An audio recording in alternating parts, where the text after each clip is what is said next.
નમસ્કાર દર્શક મિત્રો, રિયલ સમાચારમાં આપનું સ્વાગત છે। સમાચારોની શરૂઆત કરતા પહેલા એક નજર કરીએ આજના મુખ્ય સમાચાર પર।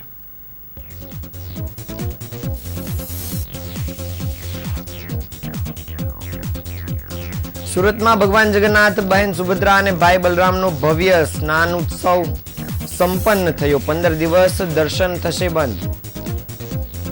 ગેરકાયદેસર પતરાના શટર સામે પાલિકાની લાલ આંખ, 15 થી વધુ દુકાનો સીલ કરાઈ। ઓવરટેક કરવાના મામલે એન્જિનિયર પર જીવલેણ હુમલો, 3 સગીરની ધરપકડ। ઉધનાના ઇન્ડસ્ટ્રીયલ વિસ્તારમાંથી યુવકનો શંકાસ્પદ હાલતમાં મળ્યો મૃતદેહ।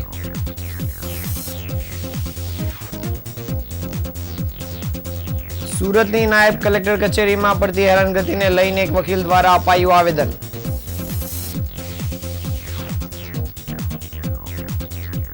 નવસારીમાં ટ્રાફિક સમસ્યા હળવી કરવા પાર્કિંગની નવી નીતિ જાહેર કરાઈ।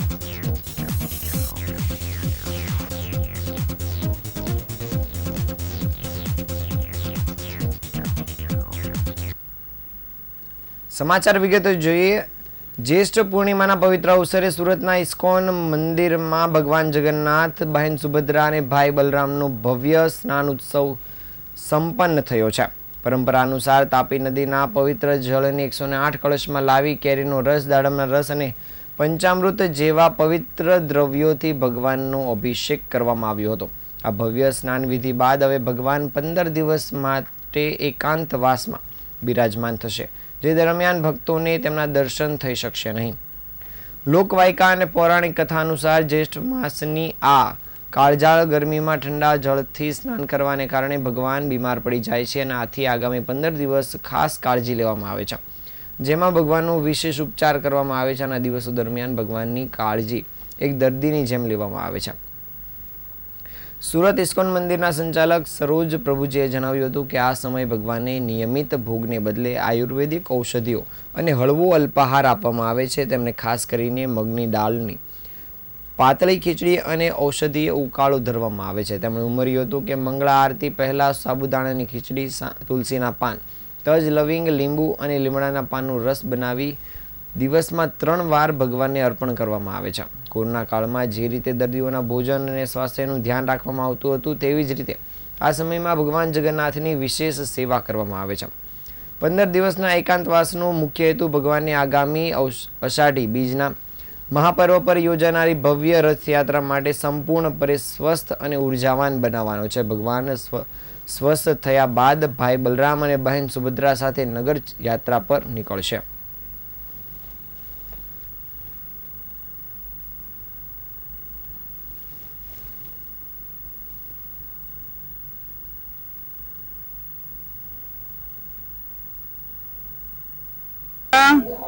आप सबको स्नान यात्रा की बहुत स्वागत है, अभिनंदन है। मैं सचिसूत कुमार दास इस्कॉन मंदिर जहांगीरपुरा से पवित्र श्री स्नान पूर्णिमा की शुभ मुहूर्त पर आप सबको स्वागत करता हूँ, अभिनंदन करता हूँ। भगवान जगन्नाथ, बलदेव, सुभद्रा की ढेर सारी कृपा आप लोगों के ऊपर पड़ी रहे, बनी रहे, यही आज स्नान पूर्णिमा के आप लोगों के लिए आशीर्वाद है। किस प्रकार का आयोजन किया गया है? देखिए, आज स्नान यात्रा है, जगन्नाथ, बलदेव, सुभद्रा को स्नान किया जाएगा, कर रहे हैं, अभिषेक कर रहे हैं। बाकी ज्येष्ठ पूर्णिमा जो है सबसे गर्म दिन है, आज गर्म दिन है।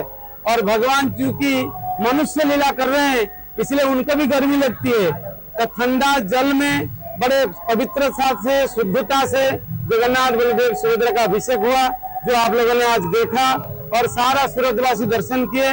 आप लोगों ने भाग्यवान है। आज से 15 दिन तक भगवान जगन्नाथ, बलदेव, सुभद्रा भक्त लोगों को दर्शन नहीं देंगे, क्योंकि इतने ठंडा पानी से स्नान करने के बाद भगवान को बुखार आ जाता है और 15 दिन तक भगवान अनवसर समय रहेंगे, छुट्टी में रहेंगे, भक्तों को दर्शन नहीं देंगे।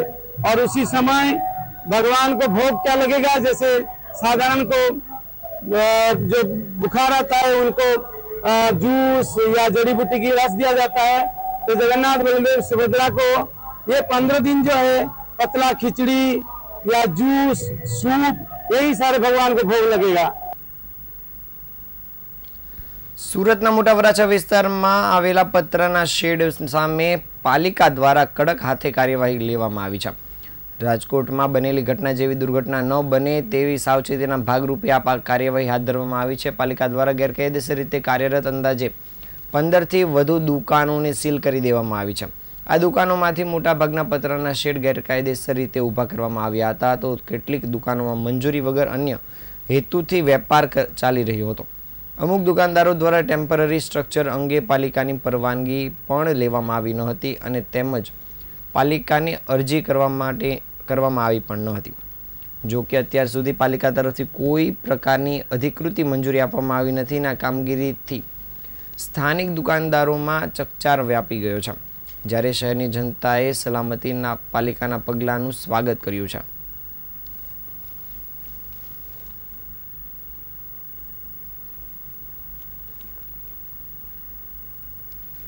સુરતના ગોગા ચોક સર્કલ પાસે એક એન્જિનિયર યુવક પર હુમલાખોરો દ્વારા હુમલો કરવામાં આવ્યો છે, જેને કારણે તેની જમણી આંખ ગુમાવવાનો વારો આવ્યો છે. આ સમગ્ર ઘટના શહેરના વ્યવસાયિક વિસ્તારમાંથી એકમાં બની છે, જ્યાં ખુલ્લા હદે મારામારી થવા પામી હતી. અકસ્માતજન્ય હલકી વાતે ઉશ્કેરાયેલા યુવકો આક્રમક બની ગયા હતા અને યુવકને આંખ પર ઘાતકી હુમલો કર્યો હતો.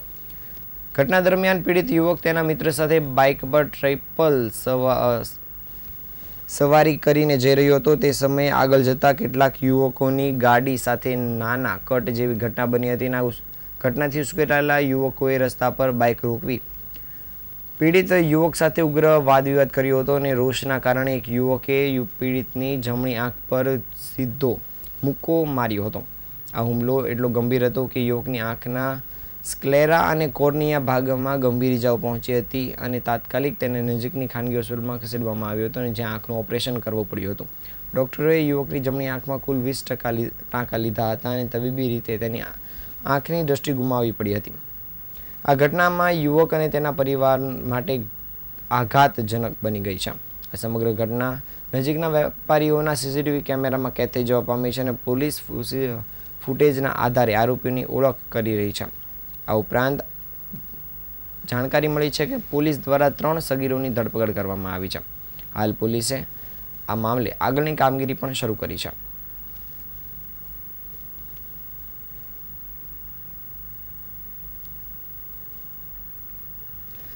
સુરતના ઉધના વિસ્તારમાં આજ સવારે શંકાસ્પદ હાલતમાં એક અજાણ્યા યુવકની લાશ મળતા ચકચાર મચી જવા પામી છે. દક્ષેશ્વર મંદિર પાસે આવેલા લક્ષ્મીનારાયણ ઇન્ડસ્ટ્રીયલ વિસ્તારના ખુલ્લા મેદાનમાંથી મૃતદેહ જોવા મળ્યો હતો અને મૃતદેહ મળતા અંગેની જાણ થતાં જ પોલીસ કાફલો ઘટનાસ્થળ પર દોડ્યો હતો અને તેમણે આ બાબતે તપાસ કામગીરી શરૂ કરી છે. મળતી માહિતી મુજબ મૃતદેહ જોવા મળતા તાત્કાલિક સ્થાનિક લોકોએ ઉધના પોલીસને જાણ કરી હતી અને ઘટનાસ્થળે પહોંચી ઉધના પોલીસે સ્થળ પરથી લાશનો કબજો મેળવી સરકારી હોસ્પિટલ ખાતે પોસ્ટમોર્ટમ માટે ખસેડ્યો હતો. આ હત્યા છે કે અન્ય કોઈ કારણોથી મૃત્યુ થયું છે તે અંગેની કોઈ હાલ સ્પષ્ટતા થઈ નથી. પોલીસનું કહેવું છે કે પોસ્ટમોર્ટમ રિપોર્ટ આવ્યા બાદ જ મૃત્યુના સાચું કારણ જાણવા મળશે અને હાલ પોલીસે આ મામલે અકસ્માત મોતનો ગુનો નોંધી તપાસ કામગીરી શરૂ કરી છે અને મૃતકની ઓળખ મેળવવા અને આસપાસના સીસીટીવી ફૂટેજ તપાસવાની કામગીરી પોલીસ દ્વારા કરાઈ રહી છે.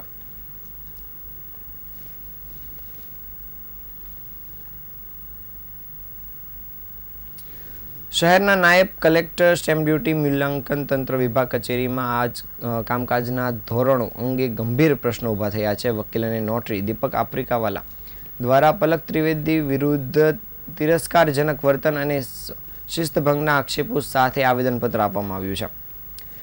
દીપક આફ્રિકાવાલાના જણાવ્યા મુજબ નાયબ કલેક્ટર નિયમિત રીતે કચેરીમાં મોડા આવે છે અને વહેલા જતાની ફરિયાદો છે. તેમણે આક્ષેપ મૂક્યો છે કે મેડમ 12 વાગ્યા પછી 2 વાગ્યા સુધીમાં આવે છે અને સીધા જમવા બેસી જાય છે અને એટલું જ નહીં, સેટિંગ ધરાવનારા પત્રો પર ઝડપથી કામ કરે છે, જ્યારે સામાન્ય નાગરિકો અને વકીલોને તાકાતથી વારંવાર આવવું પડે છે. આવેદનપત્રમાં વધુ જાણવા મળ્યું છે કે નાયબ કલેક્ટર પરિપત્રનું ખોટું અર્થઘટન કરીને નાગરિકોને ડરાવતી નોટિસો આપે છે અને મોટી રકમ ભરવા માટે દબાણ કરે છે. આવી વિધિ વિરોધી કામગીરીથી લોકોને આર્થિક અને માનસિક રીતે હેરાનગતિનો સામનો કરવો પડે છે. આપેલા આવેદનમાં કુલ 13 ગંભીર આક્ષેપો કરવામાં આવ્યા છે અને આક્ષેપો દીપક આફ્રિકાવાલા કર્યા છે. દીપક આફ્રિકાવાલાએ માંગ કરી છે કે નાયબ કલેક્ટર પલક ત્રિવેદી વિરુદ્ધ તાત્કાલિક રીતે શિસ્ત ભંગના પગલાં લેવામાં આવે અને નાગરિકો માટે કચેરીના કામકાજને પારદર્શક અને સમયસર બનાવવામાં આવે.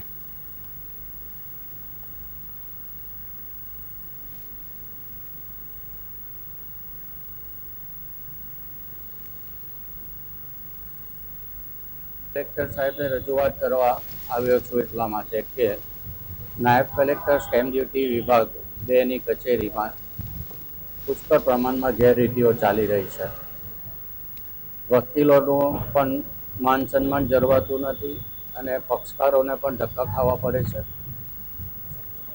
નાયબ કલેક્ટર મેડમ સારાબાર પહેલાં કચેરીમાં આવતા નથી. હું એક વખત કેસમાં રજૂઆત કરવા ગયો ત્યારે મને એવું કહેવામાં આવ્યું કે 12:30 વાગે આવશે. હું બેઠો રાહ જોઈને તો 1 વાગ્યા સુધી આવ્યા નહીં. 1 વાગ્યા પછી આવ્યા. પછી મારા કેસને હાથ પર લીધો ત્યારે મને કહેવામાં આવ્યું કે ફરીથી ગણતરી કરવી પડશે.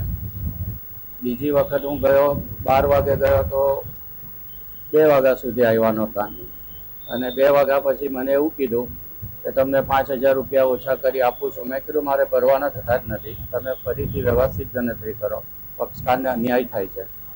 મને કહેવામાં આવ્યું કે તમે અપીલમાં જઈ શકો છો. હવે નાના પક્ષકારોને ઓછી સ્ટેમ્પ ડ્યુટી ભરવાની હોય તો અપીલમાં જવાનો ખોટો ખર્ચો શા માટે કરવો જોઈએ? મેં ન્યાય માંગ્યો હતો પણ તે ન્યાય કરવા તૈયાર નહોતા. એનું કારણ એવું છે કે 1982 પછી સોસાયટીમાં જે પ્રથમ સભાસદ બનેલા હોય અને સોસાયટી એલોટમેન્ટ કરેલું હોય એનો પરિપત્ર સરકારે 2016માં કાઢ્યો અને તેઓ પાસેથી અત્યારે સ્ટેમ્પ ડ્યુટી વસૂલ કરવામાં આવે છે. તો મારું કહેવાનું એમ હતું કે પ્રથમ સભાસદ પોતે શેર ફાળાના પૈસા ભરે, જમીન ફાળાના પૈસા ભરે, બાંધકામના પૈસા ભરે, એ પોતાના પૈસાથી જ એ પ્લોટનો કે ઘરનો માલિક થાય છે. તો એને તબદીલી નહીં કરી શકાય. એટલે તબદીલીનો સ્ટેમ્પ એમાં વાપરવાનો થતો નથી. સરકારનો પરિપત્ર ખોટો છે અને તેનું તમે જે મનગઢ એ કરો છો એ પણ ખોટું છે. ખરેખર જો ભરવાપાત્ર સ્ટેમ્પ ડ્યુટી થતી હોય તો એને તે વખતે જમીન ફાળાના અને બાંધકામ ફાળાના જે પૈસા ભર્યા હોય તેની ઉપર જ ગણતરી કરીને તે વખતે 4% સ્ટેમ્પ ડ્યુટી હતી સોસાયટી અને પછી 5% થયેલી. તેની જગ્યાએ આ લોકો 1999ની જંત્રી પ્રમાણે 10% સ્ટેમ્પ ડ્યુટી ભરાવે છે. એ ખૂબ જ અન્યાયપૂર્ણ છે અને પક્ષકારોને મોટા પ્રમાણમાં નુકસાન કરે છે. આજે પક્ષકારો હેરાન પરેશાન થઈ ગયા છે. નવસારીમાં મહત્તમ રોડ પર પાર્કિંગ થઈ રહ્યું છે અને ટ્રાફિકની મોકાણ સર્જાય છે. ત્યારે હવે મનપાએ પાર્કિંગ અંગે દંડ સહિતની નીતિ જાહેર કરી છે. નવસારીમાં શહેરમાં વાહનોની સંખ્યા સામે પૂરતા પાર્કિંગ પ્લોટ નગરપાલિકાએ છેલ્લા કેટલાક વર્ષોમાં ઊભા કર્યા નથી. ઉપરાંત પ્લોટ છે તે વિસ્તારમાં પણ પાર્કિંગ અંગે નિયમન થતું નથી, જેને પગલે હવે પાલિકા કડક નિયમ બનાવવા જઈ રહી છે. શહેરમાં રોડ પરના પાર્કિંગના કારણે ટ્રાફિક પર સ્થિતિ ગંભીર બની ગઈ છે અને હવે મહાનગરપાલિકાએ પાર્કિંગ અંગે નીતિ બનાવી છે. આ નીતિમાં પ્રથમ તબક્કે મહાનગરપાલિકાએ શહેરમાં ટ્રાફિક સમસ્યા ઉકેલવા અને જ્યાં ત્યાં થતું પાર્કિંગ રોકવા દિશા નિર્દેશ જારી કર્યા છે અને દંડની રકમ પણ નિર્ધારિત કરી છે. આ નીતિ અંતર્ગત ગેરકાયદેસર પાર્કિંગ કરનાર 2 વ્હીલર વાહન ચાલકોને 100 રૂપિયા જ્યારે 4 વ્હીલર વાહન ચાલકોને 200 રૂપિયા દંડ આપવામાં આવશે. જો કે આ નવી નીતિ અંતર્ગત 30 જૂન સુધી જાગૃતિ અભિયાન ચલાવવામાં આવશે અને 1 જુલાઈ બાદ કડક કાર્યવાહી હાથ ધરવામાં આવશે. અને આ કાર્યવાહીમાં ટ્રાફિક પોલીસ પણ ભૂમિકા ભજવશે.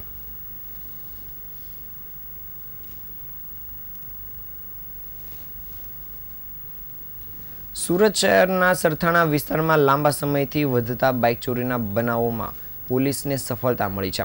સરથાણા પોલીસને મળેલી ગુપ્ત માહિતીના આધારે પોલીસે તપાસ હાથ ધરી હતી અને એક શંકાસ્પદ વ્યક્તિને પકડી પાડી તેની પૂછપરછ હાથ ધરી હતી. પોલીસ પૂછપરછમાં આરોપી હિતેશ ઉકાણીનું નામ બહાર આવ્યું હતું, જેને ચોરીના 6 જુદા જુદા કેસમાં સંડોવણી હોવાના કારણે તેની ધરપકડ કરવામાં આવી છે. આરોપીએ સરથાણા અને લસકાણા વિસ્તારમાંથી કુલ 6 જેટલી ચોરીની બાઇકોની ચોરી કરી હોવાની કબૂલાત કરી છે. આ ચોરીની બાઇકો પણ પોલીસે કબજે કરી છે. સરથાણા પોલીસે હાલ આરોપી પાસેથી 6 બાઇક કબજે કરી છે અને કાયદેસરની કાર્યવાહી હાથ ધરી છે. જ્યારે આ પોલીસની સફળતાને કારણે ચોરીના વધતા બનાવોને લઈને સ્થાનિક લોકોએ રાહતનો શ્વાસ લીધો છે.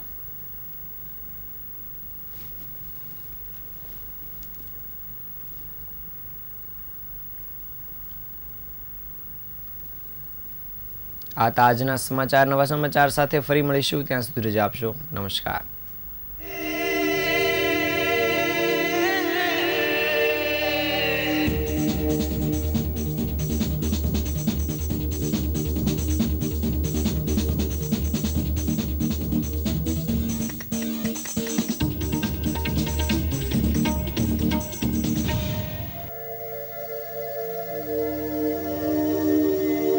Radio